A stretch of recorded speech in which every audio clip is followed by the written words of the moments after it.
பகுஜன் சமாஜ்வாடி கட்சியினுடைய கிட்டத்தட்ட 20 ஆண்டுகள் தமிழகத்தினுடைய மாநில தலைவராக இருந்து 2 நாட்களுக்கு முன்பு நம்மை விட்டு பிரிந்திருக்கக்கூடிய ஆம்ஸ்ட்ராங் அவருடைய இல்லத்திற்கு வந்து அவருடைய குடும்பத்தினரை சந்தித்து நம்முடைய கட்சியின் சார்பாக இரங்கலை தெரிவிப்பதற்காக இங்கே வந்திருக்கின்றோம்.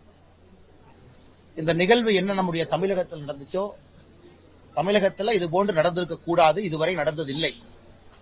ஆனால் முதலாக சென்னையில ஒரு பொலிட்டிக்கல் லீடர் பட்ட பகல்ல அவர் கட்டி கொண்டிருக்கக்கூடிய வீட்டினுடைய வாசல்ல ஒரு கூலிப்படையினுடைய தாக்குதல்ல அங்கேயே கொலை செய்யப்பட்டிருக்கின்றார், அவருடைய சொந்த இடத்துல. இதை பாரதிய ஜனதா கட்சி நாங்கள் வன்மையாக கண்டிப்பது மட்டுமில்ல, நம்முடைய தேசிய தலைவர் திரு நட்டா அவர்களாக இருக்கட்டும், நம்முடைய மூத்த தலைவர்களாக இருக்கட்டும், எல்லோரும் கூட தொலைபேசி மூலமாக இதை கேட்டு அறிந்து கொண்டார். நாளை பாரதிய ஜனதா கட்சியினுடைய மூத்த தலைவர்கள் 5 பேர் டெல்லிக்கு போறாங்க. டெல்லியில காலை 11 மணிக்கு நம்முடைய மத்திய இணையமைச்சர் எல் முருகன் அவர்கள் தலைமையில ஒரு பத்திரிகையாளர் சந்திப்பு நடக்க இருக்கிறது. குறிப்பாக ஆம்ஸ்ட்ராங் அவர்களுடைய கொலை எந்த அளவுக்கு தமிழகத்தில் சட்டம் ஒழுங்கு கேள்விக்குறி ஆக்கி இருக்குது, அதே நேரத்தில் இதற்கு ஒரு சிபிஐ விசாரணை வேண்டும் என்று கூட தமிழக பாரதிய ஜனதா கட்சி நாங்கள் முன்னெடுத்திருக்கின்றோம். அதையெல்லாம் நாளைக்கு நம்முடைய மத்திய இணையமைச்சர் முருகன் அவர்கள், இங்க இருக்கக்கூடிய தலைவர்கள் எல்லோரும் டெல்லியில 11 மணிக்கு காலையில பத்திரிகையாளர் சந்திப்பாங்க. அதன் பிறகு நம்முடைய தலைவர்கள் national commission for scheduled cost NCSC பட்டியலின சகோதர சகோதரிகளுக்காக இருக்கக்கூடிய தேசிய ஆணையம், அங்க இருக்கக்கூடிய தலைவர்களை சந்திக்கிறாங்க. VP துரைசாமி ஐயாவுடைய தலைமையில பாரதிய ஜனதா கட்சியினுடைய மூத்த தலைவர்கள் அங்க போய் சந்திச்சு, குறிப்பாக தமிழகத்துல பட்டியலினத்தினுடைய சகோதர சகோதரிகள் தலைவர்கள் எல்லோருக்கும் கூட கடந்த 3 ஆண்டுகளாக அவர்களுக்கு ஏற்பட்டிருக்கக்கூடிய கொடுமைகள், அதிலே உச்சபட்சமாக நம்முடைய ஆம்ஸ்ட்ராங் அவர்கள் மீது நடந்திருக்கக்கூடிய இந்த பொலிட்டிக்கல் மர்டர், இது சம்பந்தமான ஒரு பட்டியல் கிட்டத்தட்ட 17 இன்ஸ்டன்சஸ். அது வேங்கை வயலிலிருந்து ஆரம்பித்து பாரதிய ஜனதா கட்சி பட்டியல் அணியில எங்களுடைய பொருளாளர் வெட்டப்பட்டுக் கொண்டிருக்கின்றாங்க. இளைஞர்களில் 3 பேர் வெட்டப்பட்டு கொல்லப்பட்டிருக்கின்றார்கள். தமிழகத்தில் இது போன்ற 17 நிகழ்வுகளை சுட்டிக்காட்டி நேஷனல் கமிஷன் ஃபார் ஸ்கெட்யூல் கமிஷன்ல நம்முடைய தலைவர்கள் முறையிட இருக்கின்றார்கள். சேர்மன் அவங்க தமிழகத்தில் ஏன் இது நடக்குது என்பதை ஆராய்ந்து அதற்கான உடனடி தீர்வு எடுக்க வேண்டும் என்று நாளைக்கு சாயங்காலம் 5 மணிக்கு நேஷனல் ஹியூமன் ரைட்ஸ் கமிஷன் அதனுடைய சேர்மேன முன்னாள் சுப்ரீம் கோர்ட்டினுடைய நீதியரசர் அவங்கள மறுபடியும் VP துரைசாமி அவர்கள் தலைமையிலான குழு NHRC சந்திச்சு அவர்களிடமும் கூட இதே விஷயம் சம்பந்தமாக முறையிட இருக்கின்றோம். அதன் பிறகு உள்துறை அமைச்சர் அமித்ஷாஜி அவர்களை சந்தித்து சிபிஐ விசாரணைக்கு தமிழக பாரதிய ஜனதா கட்சி நாங்கள் வேண்டுகோள் விடுக்கப் போகின்றோம். காரணம் சித்தாந்தத்திலே நேர் எதிராக இருந்தாலும் கூட, அவர்கள் எங்களோடு கூட்டணியில் இல்லை என்றாலும் கூட, இது நடந்திருப்பது பாரதிய ஜனதா கட்சியால் ஏற்றுக்கொள்ள முடியாது, தமிழகத்தில் யாரும் கூட ஏற்றுக்கொள்ள மாட்டார்கள். அதனால் இதை நாங்கள் தீவிரப்படுத்தியிருக்கின்றோம். ஒரு பக்கம் அரசனுடைய ஆணையங்கள் மூலமாக, இன்னொரு பக்கம் உள்துறை அமைச்சர் மூலமாக, இன்னொரு பக்கம் பத்திரிகையாளர் நண்பர்களை சென்னையில் சந்திப்பது மட்டுமில்லாமல் டெல்லியில் சந்திப்பது மூலமாக இதை இந்தியா முழுவதும் இந்த செய்தியை கொண்டு செல்ல வேண்டும். ஆம்ஸ்ட்ராங் அவர்களுக்கு முறையான ஒரு தீர்வாக நியாயம் கிடைக்க வேண்டும் என்பதிலே எங்களுடைய தேசிய தலைவர் JP நட்டா அவர்கள் உள்ளிட்ட நாங்கள் அனைவரும் இதிலே தீவிரமாக இருக்கின்றோம். அதே நேரத்தில் இந்த விஷயத்தை பொறுத்தவரை இந்த நடந்து முடிந்திருக்கக்கூடிய சம்பவம், கூலிப்படை வந்தது, ஒரு உணவு கொடுக்கக்கூடிய பணியாளர்களாக வந்தது, அதன் பிறகு மின்னல் வேகத்தில் நடந்திருக்கக்கூடிய சரண்டர், அதன் பிறகு ரிமாண்ட், இதெல்லாம் பார்க்கும் பொழுது இது யாரோ ஒரு கூலிப்படையில் இருக்கக்கூடிய கொலையாளிகள் ஒரு கல்யாணத்துல விருந்து சாப்பிடுற மாதிரி வந்திருக்கிறார். உண்மையை சொல்ல வேண்டும் என்றால் நேரத்தை குறித்து இதெல்லாம் ப்ரீ பிளான்டா டிசைட் பண்ணி, இந்த நேரத்தில் நாங்க பண்றோம் என்ட்ரி எக்ஸிட் ரூலை செக் பண்ணி, அதன் பிறகு அந்த கொலையை நடத்திவிட்டு, அதன் பிறகு மின்னல் வேகத்தில் அசம்பிள் ஆகி ஒரு காவல்துறை அதிகாரி அலுவலகத்துக்கு சென்று சரண்டர் ஆகி, இதெல்லாம் பார்க்கும் பொழுது இதுல கான்ஸ்பிரசி என்ன நடந்திருக்கு, யார் இதற்கு காரணம், இதற்கு பின்னால் யார் இருக்கிறாங்க, பொருளுதவி செய்தது யார், இது பொலிட்டிக்கல் மர்டரா, இது எல்லாம் கூட ஆராய வேண்டிய நேரம் இது. அதே நேரத்தில் நாங்கள் தொடர்ந்து சொல்லிக் கொண்டிருப்பது தமிழகத்தில் சட்டம் ஒழுங்கு அதல பாதாளத்தில் இருக்கு, மிக மோசமா இருக்கு. அது சென்னை இன்னைக்கு கூலிப்படைகளுடைய தலைநகரமாக மாறி இருக்கு. ஒரு 2 வாரங்களுக்கு முன்புதான் பாரதிய ஜனதா கட்சியினுடைய மகளிர் அணி மாநில பொதுச் செயலாளருடைய கணவர் ஸ்ரீனிவாசன் அவர்களை இதே போன்ற கூலிப்படை இதே மாதிரி 4 பைக்ல வந்து பட்டப்பகல்ல வெட்டி இன்னைக்கு உயிருக்கு போராடி கொண்டிருக்கின்றார்கள். எங்க கட்சியிலும் சரி, கட்சிக்கு வெளியும் சரி, பொதுமக்களுக்கும் சரி, யாருக்கும் உயிருக்கு உத்தரவாதம் இல்லை என்கின்ற நிலைமை இன்னைக்கு சென்னையில உருவாயிருக்கு. முதலமைச்சர் அவர்கள் எதை தீவிரமா எடுக்காம எதை தீவிரமா எடுக்கிறாங்கன்னு எங்களுக்கு தெரியல. இன்னைக்கு சென்னை இந்த அளவுக்கு நடந்து கொண்டிருக்கு. ஆனா இன்னும் முதலமைச்சர் உடைய சைட்ல அந்த வேகம் வரல. இன்னும் முதலமைச்சர் அவர்களுடைய பக்கத்துல புலிப்பாய்ச்சல் வரல. இன்னும் ஆமை வேகத்துலதான் தமிழகத்துல சட்டம் ஒழுங்கு பராமரிப்பு நடந்து கொண்டிருக்கிறது. அதனால் இப்பவாவது முதலமைச்சர் அவர்கள் விழித்துக் கொண்டு உடனடியாக தக்க நடவடிக்கைகள் எடுத்து இதன் பிறகு தமிழகத்தில் ஆம்ஸ்ட்ராங் அவர்களை போல அரசியல் தலைவராக இருக்கட்டும் அல்லது சாதாரண மனிதராக இருக்கட்டும், யாராக இருந்தாலும் கூட தமிழகத்திலே கூலிப்படைகளுக்கு இடமில்லை என்கின்ற பெரிய செய்தியை நாம சொல்லணும். அது உடனடியாக நடத்தி காட்டுவார்கள் என்று நம்புகின்றோம். அதே நேரத்தில் நேற்று முன்தினம் நம்முடைய கட்சியினுடைய தலைவர்கள் தொண்டர்கள் எல்லோரும் வந்திருந்தார்கள். அதே நேரத்தில் இலங்கையில மூத்த தலைவர், குறிப்பாக இலங்கையில் இருக்கக்கூடிய தமிழர்களுக்காக போராடிய சம்பந்தன் ஐயா 91 வயசுல அவரும் இறந்து விட்டார். அவருடைய இறுதிச் சடங்குக்கும் செல்ல வேண்டிய கடமை இருந்தது. அதனால் உடனடியாக அங்க கொழும்புக்கு சென்று திருகோணமலைக்கு சென்று அதையெல்லாம் முடித்துவிட்டு இப்பதான் வந்து சேர்ந்தோம். அதனால் நேரடியாக வந்து ஆம்ஸ்ட்ராங் அவருடைய உடலுக்கு அஞ்சலி செலுத்த முடியல. அமைச்சர் முருகன் ஐயா அவர்கள் தலைமையில நம்முடைய தொண்டர்கள் வந்திருந்தாங்க. இன்னைக்கு நான் வந்து அவருடைய மனைவி அவர்களை, அவருடைய ஆதரவாளர்களை சந்தித்து கட்சி உங்களோடு என்றும் இருக்கும், அரசியலை தாண்டியது, அரசியலுக்கு அதுக்கும் எந்த சம்பந்தமும் இல்ல, ஒரு தனி மனிதனாக கட்சியாக இப்படிப்பட்ட ஒரு தலைவர் இறந்திருக்க கூடாது, நாங்கள் எல்லா வேலையும் செய்கின்றோம் என்று உறுதியளித்து விட்டு வந்திருக்கின்றோம். இப்ப பத்திரிகை நண்பர்களுக்கு கேள்வி இருக்கும், கேளுங்கன்னா பதில் சொல்றோம்.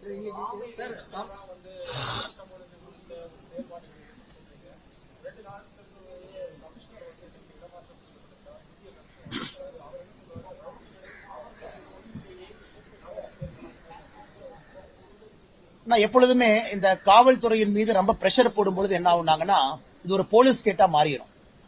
தமிழகம் வந்து ஒரு போலீஸ் ஸ்டேட்டா மாறக்கூடாது என்பதில் நாம் தெளிவாக இருக்க வேண்டும். முதல்ல என்கவுண்டருக்கு என்கவுண்டர் பாணி அதெல்லாம் போச்சுங்க. நான் 21ஆம் நூற்றாண்டுல 2024 முக்கியமான ஒரு காலகட்டத்தில் இருக்கும்.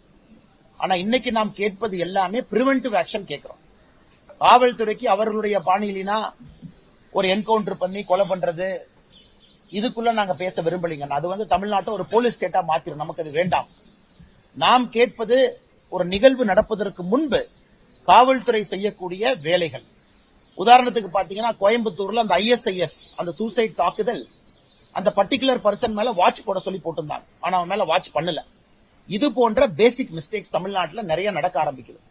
அதே போல ரவுடிகள் மீது கண்காணிப்பு, ஜெயில யார் இருக்காங்க, வெளிய யார் வர்றாங்க. இன்னைக்கு தமிழ்நாட்டில் நிறைய கொலைகள் பாத்தீங்கன்னா சரண்டர் பண்றாங்க.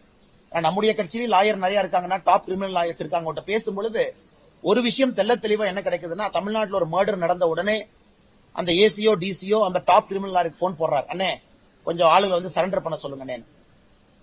உடனே இந்த லாயர்ஸ் நெகோசியேட் பண்றாங்க, அண்ணே சரண்டர் பண்ண வைக்கிறேன், நான் நீங்க ட்ரீட்மெண்ட் கொடுக்க மாட்டேன்னு சொல்லுங்க, என்கவுண்டர் பண்ண மாட்டேன்னு சொல்லுங்க, கொலை பண்ண மாட்டேன், அடிக்க மாட்டேன்னு சொல்லுங்க. அதன் பிறகு ஒரு நாள் கழித்து குற்றவாளி சரண்டர் ஆகிறது. தமிழ்நாட்டில் நடக்கக்கூடிய நிகழ்வை நான் உங்களுக்கு சொல்றேன். இதான் உண்மை. முதல்ல இது ஒளியணுங்கண்ணா. ஒரு காவல்துறை வந்து ஒரு பெரிய கிரிமினல் லாயரை தொடர்பு கொண்டு, அண்ணே கொலை பண்ணவங்களை வந்து நீங்க சரண்டர் பண்ண சொல்லுங்க அப்படிங்கிற வார்த்தை வந்துட்டாவே இது போன்ற நிகழ்வுகள் அதிகமாகும். ஏன்? போலீஸ் தன்னுடைய முன்னெச்சரிக்கை கடமையை சரியாக நடத்தாதனால கிரைம் நடந்த பிறகு ஒரு மீடியா நீங்க போடுற பிரஷர், பப்ளிக் போடுற பிரஷருக்கு உடனடியா குற்றவாளியை கண்டுபிடிக்கணும், இந்த ஷார்ட்கட் எடுக்கிறாங்க. இந்த ஷார்ட்கட் என்ன ஆகுதுங்கன்னா, ஒரு சரண்டர் ஆனா உங்களுக்கு தெரியும், இன்னைக்கு சரண்டர் ஆயிருக்கிறாங்க. ஒரு காவல்துறை முன்னால் சொல்லக்கூடிய எந்த விஷயம் inadmissible before a court of law. அது இந்தியாவில் இருக்கக்கூடிய ஒரு விசித்திரமான ஒரு சட்டம். இன்னைக்கு சரண்டர் ஆனவங்க கோர்ட்டுக்கு இன்னும் 1 மாசம் கழிச்சு ட்ரையலுக்கு போகும்போது, நான் சரண்டர் ஆனேன் அப்படிங்கறதே கோர்ட்ல ஏத்துக்க மாட்டாங்க. நான் காவல்துறையிட்ட நான் தான் கொலை பண்ணேன்னு சொன்னேன்னு போலீஸ் சொன்னா அது கோர்ட்ல வந்து இன்அட்மிசிபிள் எவிடன்ஸ். இது என்ன ஆகுதுன்னா, வேக வேகமா ட்ரையல்ல வெளியே வந்துடுறாங்க. இந்த சரண்டர் ப்ராசஸ்ல யாரும் கூட ஜெயில இருக்கிறது இல்ல. வெளியே வந்ததுக்கு அப்புறம் மறுபடியும் இதே வேலையை செய்யறாங்க. அதனால முதலமைச்சர்கிட்ட நாங்க வைக்கக்கூடிய வேண்டுகோள், காவல்துறையினுடைய அடிப்படை பணிகளை ஸ்ட்ரென்தன் பண்ணுங்க.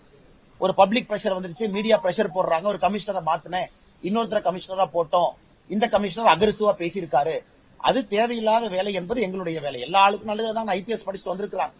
இன்னைக்கு அடிப்படை வேலை போலீஸ் ஸ்டேஷன்ல சப் இன்ஸ்பெக்டர், ACP, DCP அந்த லெவல்ல அடிப்படை வேலைகள், ரொம்ப கடுமையான வேலைகள், ப்ராப்பர் செக்கிங், மானிட்டரிங், 107 CRPC, குண்டாட் சட்டத்தை ஒழுக்கமா போடுறது, கண்காணிக்கிறது, அவங்களுடைய பினான்ஸ் சொத்துக்களை பறிமுதல் செய்வது கோர்ட்டு மூலமாக ரவுடிகள் சொத்துக்கு இது எதுவும் செய்யாம ஒரு புல்லட் மூலமா ஒரு ரவுடியை கண்ட்ரோல் பண்ணலாம்னு நினைச்சா இன்னொரு 2 ரவுடி உருவாகும். இதைத்தான் நான் சொன்ன அந்த ஆமை வேகம் சொன்னேன்னா பேசிக் ஒர்க் எதுவுமே நடக்காம குற்றம் நடந்த பிறகு காவல்துறை மேல பிரஷர் போட்டு வேலை செய்யற மாதிரி தான் இருக்குங்கண்ணா.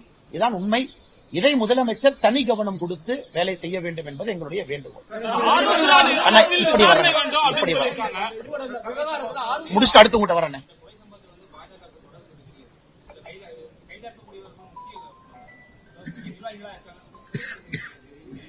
எனக்கு தெரியாதுங்கண்ணா. ஏன்னா செல்வ பெருந்தகைவர் ஒரு முன்னாள் ரவுடி ஷீட்டர் அப்படிங்கிற முறையில அவருக்கு தெரிஞ்சிருக்கலாம், எனக்கு தெரியாது. ஏன்னா நான் ஒரு ரவுடி ஷீட்டர் கிடையாது. அதனால செல்வ பெருந்தகை அப்படி யாராவது சொல்லிட்டு செஞ்சாங்களா, இல்ல செல்வ பெருந்தகை தமிழ்நாட்டில் எல்லா ரவுடியும் மானிட்டர் பண்றாரா, இல்ல ஒரு செல்வ பெருந்தகையோட அடிஷனலா தமிழ்நாட்டுடைய டிஜிபி பொறுப்பேற்றிருக்காரான்னு எனக்கு தெரியாது. எங்கிட்ட யாரும் சொல்லவில்லை. அப்படிப்பட்டவங்களுக்கு பாரதிய ஜனதா கட்சியில இடமும் இல்லை. அதனால செல்வ பெருந்தகை இருந்தாங்கன்னா அவங்ககிட்ட நீங்க தான் கேட்கணும். ஏன்னா ஒரு முன்னாள் ரவுடி ஷீட்டர் அப்படிங்கிற முறையில அவருக்கு ஒரு நெட்வொர்க் இருக்கா அப்படிங்கறத காவல்துறை தான் செக் பண்ணுங்க.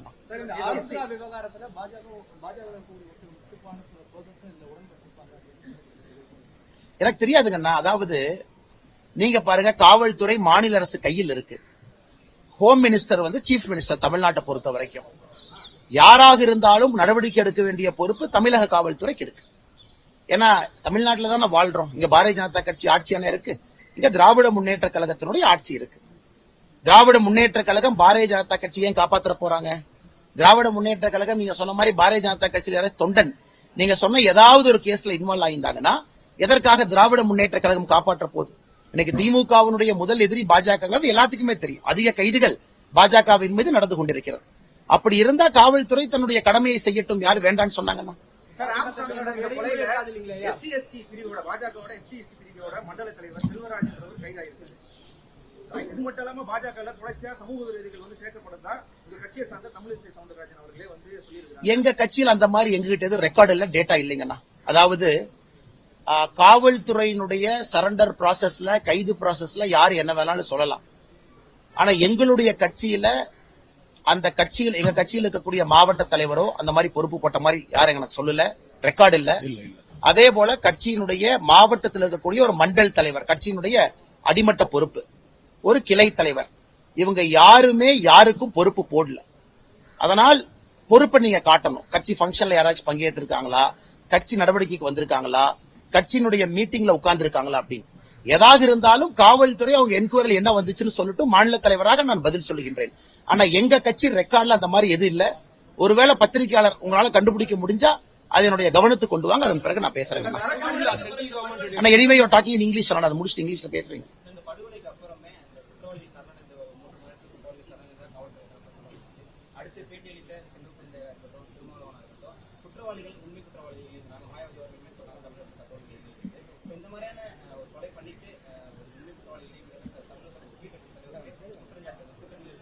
ஆனா ஒரு விஷயம் நம்ம புரிஞ்சுக்கிறோம்னா, இன்னைக்கு கிரைம் எப்படி தமிழகத்துல இந்தியா முழுவதுமே நடக்குதுன்னா, வெற்றவங்க வேற, வெட்ட சொன்னவங்க வேற, வெட்ட சொல்லி பணம் கொடுத்தவங்க வேற, அதுக்கு ஐடியா கொடுத்தவங்க வேற. இதெல்லாம் நீட் டு நோ பேசிஸ் அப்படிங்கிறாங்க இந்த கூலிப்படையை பொறுத்த வரைக்கும். வெற்றவங்களுக்கு ஏன் வெற்றவங்கன்னே தெரியாது. வெற்றவனை நீ போய் வெட்டுன்னு சொல்றவங்களுக்கு யார் அவனுக்கு சப்போர்ட் பண்ணாங்கன்னு தெரியாது. தனித்தனி லிங்கா பண்றாங்க. ஏன்னா நானும் காவல்துறையில ஒரு 9 ஆண்டுகள் பணியாற்றிய காரணத்தினால சொல்றாங்கன்னா, அதனால நமக்கு இன்னைக்கு யாரு வெட்டுனாங்க அது ஒரு பக்கம் தான், யாரு கொலை செய்தார்கள் அது ஒரு பக்கம்.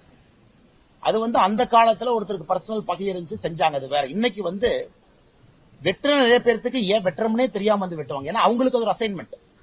அதனால இந்த கொலையை பொறுத்தவரை 120B கான்ஸ்பிரசி, இதற்கான மூளை யார், யார் இதை பிளான் பண்ணது, இது பொலிட்டிக்கல் மர்டரா நம்பர் 1. ரெண்டாவது, ஏன் இவரை எலிமினேட் பண்றதுக்காக ஒரு முயற்சி. இன்னைக்கு பத்திரிகை நண்பர்கள் நீங்க டிவியில போடுறீங்க, 5 முறை 6 முறை செக் பண்ணாங்க, முடியல, 7வது முறை தான் இதை வெட்டியிருக்காங்க, கொலை பண்ணிருக்காங்க அப்படின்னு. அப்ப இன்டெலிஜென்ஸ் டிபார்ட்மெண்ட் ஒரு ஆம்ஸ்ட்ராங் போன்ற ஒரு தலைவர் இருக்கிறாங்க அப்படின்னா எப்பவுமே இந்த நுண்ணறிவு பிரிவு ஒரு கவனம் வச்சிருக்கும். அதுக்காக தனித்தனியா ஒரு பொலிட்டிக்கல் பார்ட்டிக்குமே தனித்தனியா ஆபீசர்ஸ் இருக்காங்க, கண்காணிக்கிறாங்க. அவங்களுக்கு அது தெரியும். குறிப்பா அந்த ரவுடியை மானிட்டர் பண்ற டிவிஷன் இருக்கு.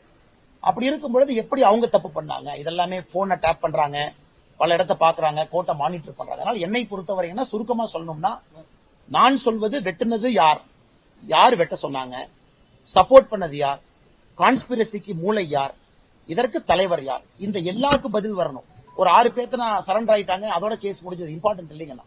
அது வந்து நத்திங். பின்னாடி இருக்கக்கூடிய அந்த கருவியை இயக்குனது யாருன்னு நீங்க கண்டுபிடிக்கிறது தான் முக்கியம்.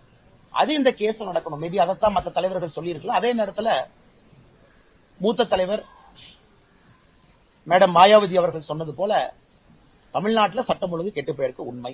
ரெண்டாவது இன்னொரு வார்த்தையை அவங்க சொன்னாங்க, குறிப்பா இந்த மர்டரை பொறுத்த வரைக்கும் அதுக்கு சிபிஐ என்கொயரி வேணும். என்ன அர்த்தத்துல சொல்லியிருப்பாங்க மேடம் மாயாவதி அவங்க?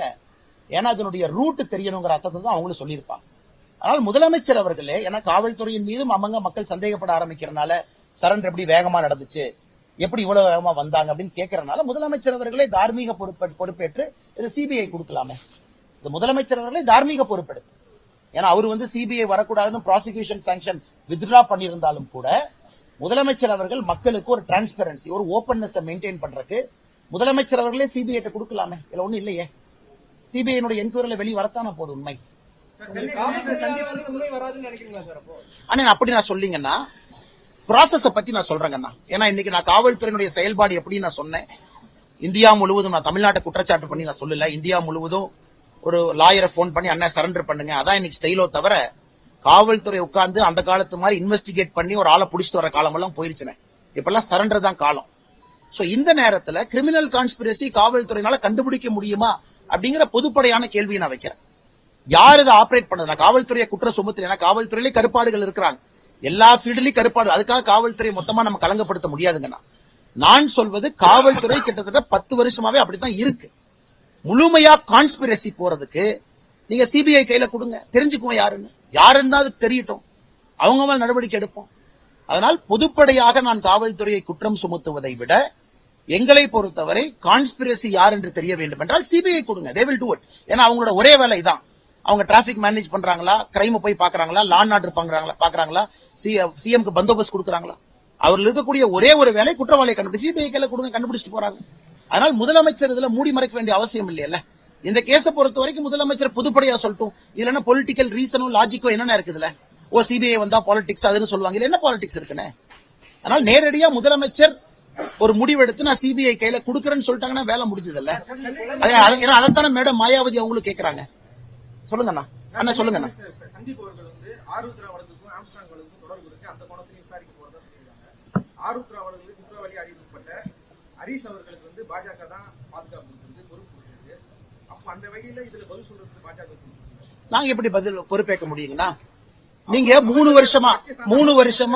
வருஷமா இன்வெஸ்டிகேட் பண்றீங்க. நான் ஹோம் மினிஸ்டரா? ஹோம் மினிஸ்டர் வந்து டிஎம்கேல இருக்காங்க, சீஃப் மினிஸ்டர் தான் ஹோம் மினிஸ்டர். ஏன் நடவடிக்கை எடுக்கல? அவர் கன்ஃபெஷன் ஸ்டேட்மெண்ட் எங்க? அதெல்லாம் வெளியே விடுங்க. நான் சொல்வது 3 வருஷமா நீங்க தான் இன்வெஸ்டிகேட் பண்றீங்க. பிஜேபி இங்க பவர்ல இருக்கா?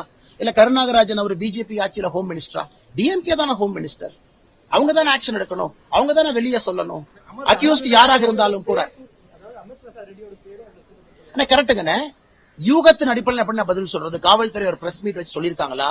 காவல்துறை அப்படி இருந்தா ஏன் நடவடிக்கை எடுக்கலையும் நான் கேட்கிறேன். அமர் பிரசாத் ரெட்டி அவர்களே வந்து ஹரீஷுக்கு வந்து சர்டிபிகேட் கொடுத்திருக்காரு. டைம்ஸ் ஆஃப் இந்தியால வந்து அவர் நல்லவர் தான், தமிழக அரசு தான் வந்து காழ்ப்புணர்ச்சியில அவர் மேல வழக்கு கரெக்டுங்கண்ணா. நீங்க சொல்ற மாதிரி பாரதிய ஜனதா கட்சி ஒரு தொண்டர் தலைவர் இதுல இன்வால்வ் ஆயிருக்காங்க, சம்பந்தம் இருக்குன்னா காவல்துறையே நடவடிக்கை எடுக்கல.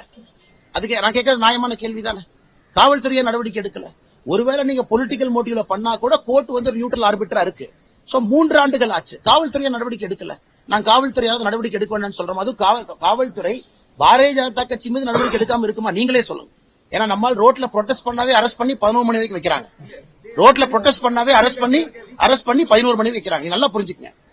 இந்த இன்வெஸ்டிகேஷன் நீங்க சொல்ற எந்த கேஸாக இருந்தாலும் கூட நடத்துவது திராவிட முன்னேற்ற கழகத்தினுடைய அரசு, அவர்கள் சார்ந்திருக்கக்கூடிய காவல்துறை. இதுக்கு நான் எப்படி பதில் சொல்லணும்? இந்த கேள்வியை நியாயமா நீங்க முதலமைச்சர்கிட்டயோ, தமிழ்நாட்டுடைய ஹோம் மினிஸ்டர் முதலமைச்சர் அவர்கிட்ட தான் இந்த கேள்வி நீங்க கேட்கணும். இந்த கேஸ் என்னாச்சு, இது ப்ரோக்ரஸ் என்ன, இதுல பொலிட்டிக்கல் லிங்க் என்ன? அதனால முதலமைச்சர் சொல்ல வேண்டிய பதில் நான் எப்படி சொல்ல முடியுங்க? நான் காவல்துறை அவங்ககிட்ட ரிப்போர்ட் பண்றாங்க. அடுத்து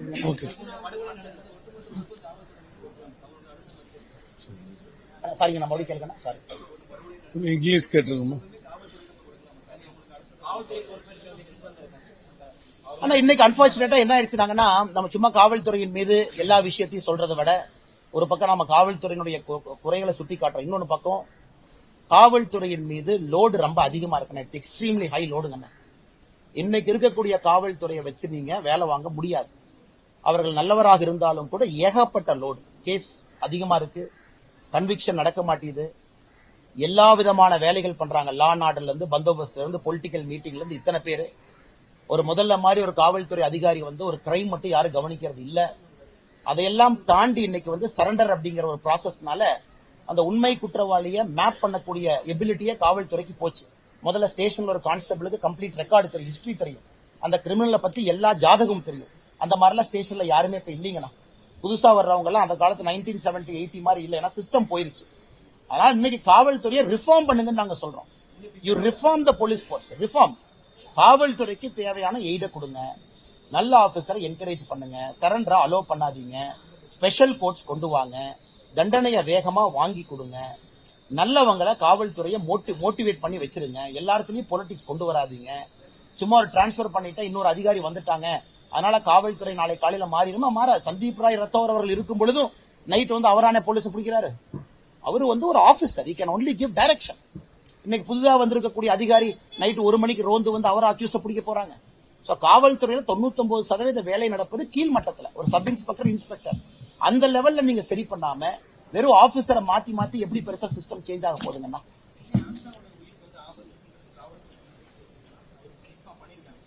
எனக்கு நான் யூகத்தினுடைய அடிப்படையில் நான் பேச விரும்பலீங்கன்னா, உண்மையை சொல்ல வேண்டும் என்றால் இது ஒரு சிஸ்டம், ஒரு ப்ரொசீஜர். உயிருக்கு ஆபத்து இருக்கா? காவல்துறை எல்லா பொலிட்டிக்கல் லீடர்ஸை பத்தி ஒரு இன்டெலிஜென்ஸ் ரிப்போர்ட் எப்பவுமே கலெக்ட் பண்ணுவாங்க.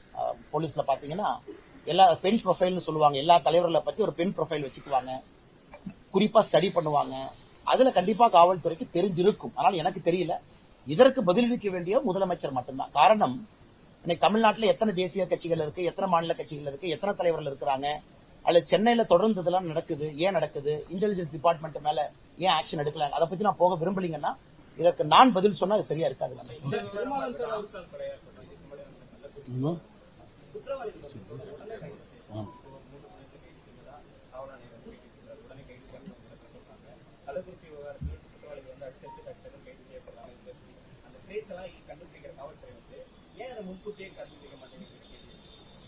நான் காவல்துறை கைது செய்யற விதத்தை பத்தி நான் பேசிட்டு இருக்கேன்னா, இந்த காவல்துறை மேல ஏகப்பட்ட பிரஷர் கொலை நடந்த உடனே என்னாச்சுன்னா சரண்டர் அப்படிங்கிறது நார்மல்சி ஆயிடுச்சு. It's become a normal process. முதல்ல சரண்டர்ங்கிறது எப்போது நடக்கும். இன்னைக்கு தமிழ்நாட்டில் சரண்டர்ங்கிறது 10ல் 7 கேஸ் நடக்குது, வேகமா நடந்துருது. இந்த சிஸ்டத்து மேலதான் பிரச்சனை. இதை முதல்ல விடுங்க அப்படின்னு நான் சொல்றேன். ஆர்குமெண்ட் 1. ரெண்டாவது, இதுல காவல்துறையினுடைய குறைபாடுகள் இருந்தா நடவடிக்கை எடுங்க, ஆபீசர்ஸ் மேல, இன்டெலிஜென்ஸ் டிபார்ட்மெண்ட் மேல. மூன்றாவது, எல்லா பொறுப்பும் நம்ம காவல்துறையின் மீது போடுவதும் சரியல்ல. காரணம், காவல்துறைக்கு ஃப்ரீயா வேலை செய்யக்கூடிய அந்த சந்தர்ப்பத்தை உருவாக்க வேண்டியது பொலிட்டிக்கல் அட்மினிஸ்ட்ரேஷன். ஒரு ஃப்ரீடம் அவங்களுக்கு இருக்கணும், அவங்களுக்கு தேவையான ஆபீசர்ஸ் இருக்கணும். ஒரு சப் இன்ஸ்பெக்டர், இன்ஸ்பெக்டர்ல இருந்து நீங்க யாரை வேணாலும் போட்டுட்டு ஒரு ஆபீசரை மேனேஜ் பண்ணணும்னு சொல்ல முடியாது. அதனால அதுக்குள்ள நான் போக விரும்பலீங்கன்னா, ஒரு சிபிஐ மாதிரி ஒரு ஏஜென்சி வரும்பொழுது எல்லாமே தெரியும். கான்ஸ்பிரசியினுடைய ரூட் எங்க எல்லாமே தெரியும். ப்ரீ பிளான்ட் சரண்டரா தெரியும். யாராச்சும் பேசிட்டு சரண்டர் பண்ணாங்களா, எல்லாத்துடைய போன் ரெக்கார்டை செக் பண்ணும்போது தெரியுதாங்கன்னா போகுது. அதனால்தான் மறுபடியும் கேட்கின்றோம், இதுக்கு சிபிஐ என்கொயரி வேண்டும் என்று. கொஞ்சம் சத்தமா சொல்லுங்க, கடைசி கேள்வி எடுத்துக்கலாம், சத்தமா சொல்லுங்க.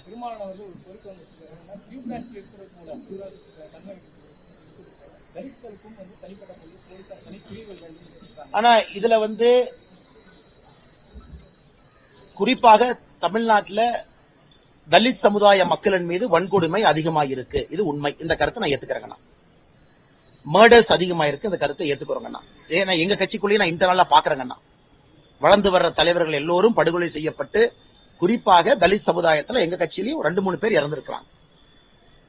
அண்ணே, ஒரு விஷயத்த நம்ம என்னன்னாங்கண்ணே, இது எல்லாமே சிம்பிளா ஒரு நாட்டை போட்டு முடிச்சிடறாங்கண்ணா. இவருக்கு பகை, அந்த பகைக்காக ஒருத்தர் கொண்டாங்கன்னு ஒரு சிம்பிள் நாட்டை போட்டு முடிச்சுட்டு போயிடுறோம். அதை தாண்டி யாருமே பாக்குறது இல்ல. ஒரு பகையை பயன்படுத்தி பொலிட்டிக்கல் மர்டர் நடந்ததா தெரியாது. அதனால் எங்களுடைய வேண்டுகோள், தனியாக பிரித்து பார்க்க வேண்டாம். காவல்துறை எஃபிஷியன்டா வேலை செய்யணும், அதிகாரிகள் பொறுப்பேற்றுக்கணும், முதலமைச்சர் காவல்துறை இயங்குவதற்கு ஒரு ஃப்ரீடம் கொடுக்கணும். இது 3 நடக்கணும். ஆனா தமிழகத்துல தலித் சமுதாய மக்களின் மீது வன்கொடுமைகள், மர்டர் உட்பட அதிகமாக இருப்பது உண்மை. அதனாலதான் பாரதிய ஜனதா கட்சியினுடைய தலைவர்கள் அண்ணன் VP துரைசாமி அவர்கள், அண்ணன் பொன் பாலகணபதி அவர்கள், அக்கா கார்த்தியாயினி அவர்கள், இதே பகுஜன் சமாஜ்வாடி பார்ட்டியில முன்னாள் ராஜ்யசபா MP ஐயா குழந்தைவேல் அவர்கள் பாரதிய ஜனதா கட்சியில் இருக்காங்க. இந்த 4 பேரும் நாளைக்கு டெல்லியில் இருக்காங்க. அண்ணன் முருகன் அவர்கள் உட்பட எங்களுடைய கட்சியில பெரிய தலித் சமுதாய தலைவர்கள் இவங்க எல்லாம். இந்த 4 பேரும் போய் தான் அப்பீலே பண்றாங்க, பிரஸ் மீட் வைக்கிறாங்க. அதன் பிறகு SC/SC கமிஷனை போய் பாக்குறாங்க, NHRC கமிஷனை போய் பாக்குறாங்க. நாங்களும் இதை கம்பீரமாக எடுத்திருக்கின்றோம் என்று சொல்வதற்காகத்தான் அதை விலக்கி சொல்றேங்க. மற்றபடி வேற எது இல்லைங்க. பாஜக சமூக விரோதிகள் உங்களுக்கு தெரிஞ்ச அளவு அப்படி யாரும் இல்ல, வெளிப்படையா யாரும் அதை ப்ரூவ் பண்ணலன்னு சொல்லிருக்கீங்க. இப்போ 2 நாளைக்கு முன்னாடி பாஜகவோட மாநில வழக்கறிஞர் பிரிவோட செயலாளர் அலெக்சி சுதாகர் கைது செய்யப்பட்டதா களத்துப்பாக்கி கொடுத்திருக்காங்க. அதே மாதிரி சீர்காழி சத்யான்றவரும் கைது செய்யப்பட்டிருக்காங்க. ஒரு விஷயத்தை நீங்க புரிஞ்சுக்கணுங்க. அலெக்ஸ் அவங்க விஷயத்தை பொறுத்த வரைக்கும் பால் கடராஜன் எல்லாமே இங்க இருக்கிறாங்க. ஒரு பர்த்டே பார்ட்டில 4 பேர் இருக்கிறாங்க. ஏன்னா இப்ப நான் திரும்ப நான் பேச ஆரம்பிச்சது ஒரு செப்பரேட் டாபிக் ஓபன் ஆகும். எனக்கும் இந்த விஷயத்தில் நிறைய கோபங்கள் இருக்கு. பர்த்டே பார்ட்டி முடிஞ்சு கோயம்புத்தூர்ல இதற்கு முன்னாடி போட்ட கேஸ்ல அரெஸ்ட் பண்றாங்க. அலெக்ஸ் ஒரு ஒளிஞ்சிட்டு போற ஆள் இல்ல. ஹைகோர்ட் போனா ஹைகோர்ட்ல இருப்பாரு, வீட்டுக்கு போனா வீட்டுல இருப்பாரு. அந்த கேஸ இன்னைக்கு பர்த்டே அன்னைக்கு அரெஸ்ட் பண்ணி இதற்கு முன்னாடி போட்ட எஃப்ஐஆர்ல லிங்க் பண்றாங்க. அதனால இந்த கேஸ் நான் ஆரம்பிச்சு பேசினாங்கன்னா எனக்கும் காவல்துறையின் மீது நிறைய கோபம் இருக்கு. ஆனா முன்னாள் காவல்துறை அதிகாரி என்கின்ற ஒரு முறையில ரிஸ்ட்ரைண்டா பேசுறேன். நாங்க ஆட்சிக்கு வரும்போது இதெல்லாம் சரி பண்ணணும், சும்மா காவல்துறையின் மீது குற்றம் சுமத்தக்கூடாது. காவல்துறையில 2-3 அதிகாரிகள் இப்படித்தான் இருக்காங்க, திமுகவினுடைய கைப்பாவையாவே மாறிட்டாங்க. ஆனா நான் பேசிட்டேன்னா அது மொத்த காவல்துறையை களங்கப்படுத்துற மாதிரி ஆயிடும். நான் இங்க பேசுவது காவல்துறையை ரிஃபார்ம் பண்ணணும் தான் நான் பேசுறேன். ஏன்னா 2-3 பேர் தவறு பண்றதுக்காக மொத்த காவல்துறை எப்பொழுதுமே நான் களங்கப்படுத்தின ஆள் கிடையாது. அதனால இந்த அலெக்ஸ் கைதை பொறுத்த வரைக்கும் நீங்க 19 பேசினா டீட்டெயிலா பேச வேண்டிய ஆயிரும். அதான் சொல்றேன், புரிஞ்சுக்க. அதனால நீங்க பாக்குற அக்யூஸ்ட்ங்கிற பார்வை வேற, நான் பாக்குற பார்வை வேற. ஒரு மனுஷன் பர்த்டே பார்ட்டி அப்ப தூக்கிட்டு போய் கோயம்புத்தூர்ல இதுக்கு முன்னாடி போட்ட கேஸ், அது தமிழ்நாட்டுல உயரதிகாரி ஒருத்தர் சம்பந்தப்பட்டிருக்காங்க. ஏன்னா அவருக்கு சம்பந்தப்பட்ட யாரோ ஒருத்தருக்கு ஒரு டீலிங் நடந்திருக்கு, அந்த டீலிங்ல ஒரு இன்வால்வ் ஆயிருக்காரு. இவருக்கும் ஒரு உயரதிகாரி பேரை நான் எடுக்கல, ஏன்னா இந்த மாதிரி நான் பேச ஆரம்பிச்சா அது வேற லைன்ல போயிருங்க. அதனால் உள்ள இருக்கக்கூடிய கோபத்தை உள்ளே வைத்துக் கொள்கின்றோம். எங்களுக்கு ஆட்சி அதிகாரம் வரும்பொழுது திருத்தம் செய்யறதுக்கு பாக்குறோம், பழிவாங்கறதுக்காக பாக்கலீங்கன்னா. அதனால நீங்க ஸ்பெசிபிக்கா ஒரு கேஸ் எடுத்து நீங்க போட்டீங்கன்னா அந்த கேஸ் நான் ஒரே வார்த்தையில பொய் கேஸ்னு சொல்லி முடிச்சுட்டு போனா அது வேற மாதிரி ஆயிருங்கண்ணா. நீங்க ஒரு கேஸ் சொல்றீங்க, நான் ஒரே வார்த்தையில அது பொய் கேஸ்னே, அது புட்டப் கேஸ்னே, அது காவல்துறை முன்பகையில அந்த கேஸ் போட்டாங்க. ஏன்னா பால் கடராஜன் இங்க இருக்கிறாங்க, அதுக்குள்ள நான் போக விரும்பலீங்கன்னா. ஏன்னா இன்னைக்கு நான் ஏன் வேற விஷயங்கள் பேசல அப்படின்னா இது ஆம்ஸ்ட்ராங் அவர்களை பத்தி இது இருக்கணும்னு நான் நினைக்கிறேன். அதனாலதான் ஏன்னா வரும்போது நிறைய பேர் கேட்டாங்கன்னா உங்களை பத்தி அதிமுக ஒரு தலைவர் சொன்னாரு, பதில் சொன்னா எல்லாம் நாளைக்கு சொல்றேன். பட் இன்னைக்கு நான் ஆம்ஸ்ட்ராங் அவர்களை தவிர எது நான் பேசினாலும் கூட இந்த அண்ணனுக்கு நான் கொடுக்கக்கூடிய மரியாதை தவறி வேற எங்கேயோ போயிடும். ஆனால் நண்பர் ஒரு பத்திரிகையாளர் நீங்க கேட்ட கேள்வியை நான் மதிக்கிறேன். அதே நேரத்தில் இந்த கேஸினுடைய தன்மையும் ரூபமும் வேற. நாளைக்கு விடுங்க பேசுவோம் தலைவர். அண்ணா 14 நாட்கள் சாரி அண்ணா சார். ஆனா இப்ப நீங்க கேட்டீங்க பாருங்க, இது ஒரு அருமையான கேள்வி. இப்ப மீடியா நண்பர்கள் இந்த மாதிரி நீங்க ஆதாரப்பூர்வமா எவிடன்ஸ் பேஸ்ட் மீடியா பண்ண ஆரம்பிச்சிட்டீங்கன்னாவே தமிழ்நாட்டுல பாதி பிரச்சனை முடிஞ்சிடும். இன்னைக்கு மீடியால நைட்டு 7 மணிக்கு 8 மணிக்கு நடக்கிற டிபேட்டை இதை பிரதானப்படுத்துங்கன்னா இன்னைக்கு பிரதானப்படுத்துறது எல்லாமே வேற ஏதோ தான் இருக்கு. இன்னைக்கு நண்பர் கேட்டாரு பாருங்க, 14 நாட்கள்ல தமிழகத்துல 134 கொலை. அப்ப ஒரு நாளைக்கு சராசரியாக 8-9 நடந்திருக்கு. எத்தனையோ கொலைகள் மீடியால வராம கூட போயிருது. இது உண்மையாலுமே ஒரு அபாயகரமான சூழல் நாம் இருக்கோம். இது ரொம்ப மோசமான சூழல். நான் கண்டிப்பா இதுல நான் அரசியல் பண்ணல. முதலமைச்சர்கிட்ட என்னுடைய அப்பீல், தயவு செஞ்சு காவல்துறையை ரிஃபார்ம் பண்ணி ஃப்ரீடம் கொடுத்து வேலை வாங்குங்க. இல்லாட்டி கைவிட்டு போயிருச்சுன்னா யாருனாலே காப்பாற்ற முடியாது. செகண்ட், அதுக்காக நான் போலீஸ் ஸ்டேட் பண்ண போறேன், காவல்துறையை கண்டமேனிக்கு சுர போறேன், அது சொல்யூஷன் கிடையாதுங்கண்ணா. அடிப்படை வேலை காவல்துறையில் நடக்கவில்லை என்பது வெட்ட வெளிச்சமான உண்மை. அது நடந்தால் மட்டும்தான் நீங்கள் கேட்கிற கேள்விக்கு பதில் அங்கதான் இருக்கு. இன்னைக்கு ரிவெஞ்ச் பண்ற எங்க கட்சியில நான் பேச ஆரம்பிப்பேன். எஸ் அணியினுடைய பொருளாளர் வெட்டி கொல்லப்பட்டாரியே, அந்த ஏரியால அவங்களுக்குள்ள ஒரு வார், அது சிம்பிளா முடிச்சுட்டாங்க. முன்பகைன்னு வளர்ந்து வர்ற தலைவர் இந்த எலெக்ஷன்ல போட்டி போடுறதுக்கு தயாரா நவம்பர்ல இருந்தாரு. அவர் நின்றுந்தாருன்னா ஒரு 50,000 ஓட்டு கவுன்சிலர் ஜெயிச்சிருப்பாரு. எலிமினேட் பண்ணியாச்சு. இதே மாதிரி திருநெல்வேலியில் ஒரு தம்பி, இளைஞர்ல வளர்ந்து வர்ற தம்பி, எஸ்சி சமுதாயத்தை சார்ந்தவர், அந்த ஊர்ல 6 பேர் சேர்ந்து வெட்டி கொண்டாங்க. எனக்கு உள்ளத்துக்குள் இருக்கு. ஆனா நான் ஒரு அரசியல் தலைவரா அது பேசிட்டுனா வேற மாதிரி போயிடும். நிறைய பேர் மக்கள் நம்ம பேச்ச பாக்குறதுனால என்னுடைய தனிப்பட்ட கோபத்தை காட்டக்கூடாதுன்னு பாக்குறாங்க. நீங்க பாரதிய ஜனதா கட்சிக்குள்ளேயே வளர்ந்து வரக்கூடிய எஸ்சி தலைவர்கள் நாங்க இழந்திருக்கோம். அதனால ஆதாரப்பூர்வமா சொல்ல முடியும். ஆனா காவல்துறையோட ரெக்கார்ட்ல ஒரு முன்பகைன்னு போட்டு அதை முடிச்சிருக்காங்க. அது முன்பகை கிடையாது. முன்பகையை பயன்படுத்தி நடந்திருக்கக்கூடிய பொலிட்டிக்கல் மர்டர்ஸ். அத தமிழக அரசு ஒத்துக்கிற வரைக்கும் இந்த பிரச்சனை இருக்குங்கண்ணா. ஒத்துக்கிற வரைக்கும் இருக்கும். தமிழ்நாடு அரசு முதல்ல அதை ஒத்துக்கணும். ஒத்துக்காத வரைக்கும் இந்த பிரச்சனை இன்னும் 2 ஆண்டுகள் கழிச்சு இன்னொரு தலைவர் மறுபடியும் நம்ம பேசுவோம். ஓகே. நன்றி.